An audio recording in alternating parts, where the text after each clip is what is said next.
Peace be to us. Assalamu alaikum. Omar here, family man, health educator, PA, and middle-aged, moderately fit endurance runner. So, Sunday long run, 13 miles, going well, inshallah. It's not done yet. About halfway through. It's hot. It's about 90. Oh, great, here's a loose dog. Oh, dog. Okay, cool.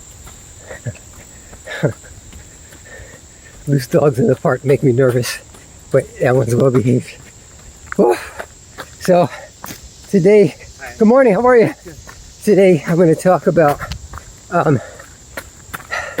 something bad that I did with my kids as a dad. So those of you guys that are planning to be parents, or are parents already, may learn from my cautionary tale. So I'd given my kids an assignment, and it was memorization of the chapters of our Quran. They just had to know the names and that was it, the order. So it was an assignment. So as a reward, I said, okay guys, I'm going to give you guys a reward. Going to go out and see a movie. So, for everybody that does this. Now, I got one son who's extremely disciplined. Oh my God, this guy is amazing. You know, when it comes to certain things, he's hyper competitive. So he did it. He did the assignment. My rest of my kids didn't. They didn't meet the criteria. But I took them all out. I took them all out to the movies, got them the popcorn and drinks and stuff. And my son later told me, he said, he told me this about a year ago. This was several years ago when they were little. He said, Dad, when you did that, it really made me angry.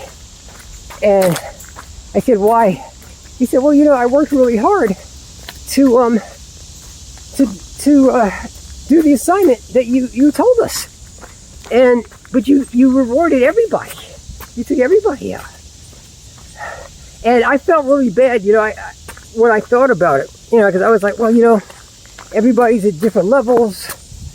Not everybody's memory is as good as yours. Not everybody's as disciplined as you are. So, and I wanted everybody to have a nice time. But in hindsight, I shouldn't have done that. I could have taken them all out at a different time or to a different venue, because I had set a task. They didn't meet the task, yet everybody got rewarded the same. Granted, maybe they didn't have the same ability that he did. I took that into consideration, but still, it made me think about, our society today, where we have this kind of society where everybody gets a medal. So when my kids were younger, they would participate in things like soccer, karate, stuff. Stuff that you take your kids out to in minivans. They're young adults now, so those times are over. But everybody would get a medal or a trophy, especially with something like soccer.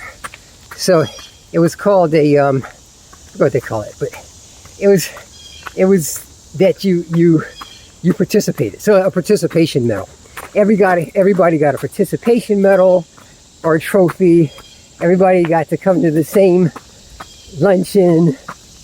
And maybe somebody got a certificate for best player on the team or something like that, whatever it was. But it kind of took away from the kids who really put forth tremendous efforts, the kids who trained.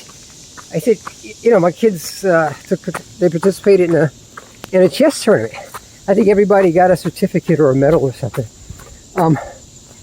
But I said, this society that we have now in America, anyway, where we raise the kids on these kind of new adages like, well, we're all winners. Well, everybody wins in their own personal way, instead of rewarding exceptionalism, and not necessarily exceptionalism because a person has a genetic gift, but because they put forth tremendous effort. You know, we do it with our athletes. You know, LeBron James is a foot taller than me, 100 pounds heavier, and about 20 years younger. I can't compete with him. But, you know, I shouldn't be rewarded to play basketball like he does. And this is what we do in sports and entertainment. You know? Entertainment's a bit more subjective, but you know, this kind of participation medal, and we even see it in academia. So the kid who works his tail off, you know, gets the top scores on an exam and gets into the, you know, Harvard, the Ivy League schools, and gets a scholarship. You know, he gets the same job as the person who barely made it through college. Maybe they were like me and they were a super senior, stayed in extra time, was on academic probation a bunch of times. And, you know, you're basically working at the same job, you know. And now in academia, there's colleges, they're not even, you don't even have to take these standardized exams anymore. So I don't know what the quantitative factor by which they're judging people to get in. I mean, what is it? And even in medicine, the USMLEs, the United States Medical License Exam, is now a pass-fail. I think step 1 and step 2. That's crazy. But we have to have standards. We have to have standards, and you got to work toward those standards. If you don't meet them, that's all there is to it. You don't meet them. You don't get rewarded like somebody who meets them or exceeds them. You know, I'll probably get a participation medal for running my marathons because I'm slow. I'm so slow now. I'm not going to get any championship prize money. But you know, it's kind of the same paradigm where everybody's getting kind of the same thing. Anyway, that's it for now. Whew. God, I'm so tired. It's so hot out here. I wish you guys the best of success in your positive endeavors. If you have an interest in becoming a PA, so that's a physician assistant or associate, as they're now commonly known, please feel free to contact me if you so desire. I'm in the Washington, D.C. area, so you can get shadowing hours, get tips on how to interview. I'll even do a mock interview with you. For that, I charge. I'll look over your personal statement. I was on admissions committees of some of the top schools in the country, and I was a professor many years ago. So try to establish exceptionalism in your life, even if you're an average dude or dudettes like me. You know, I just try to push yourself. All right, that's it for now. Take care, guys.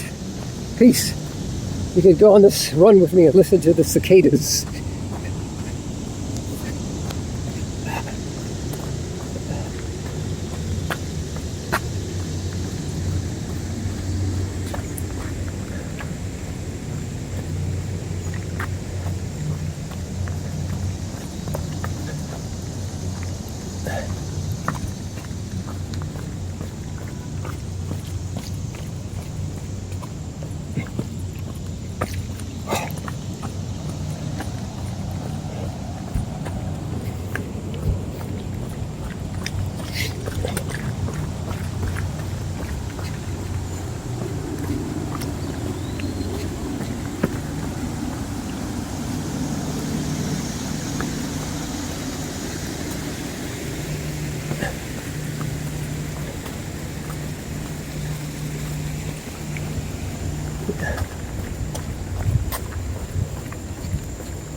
All right, guys.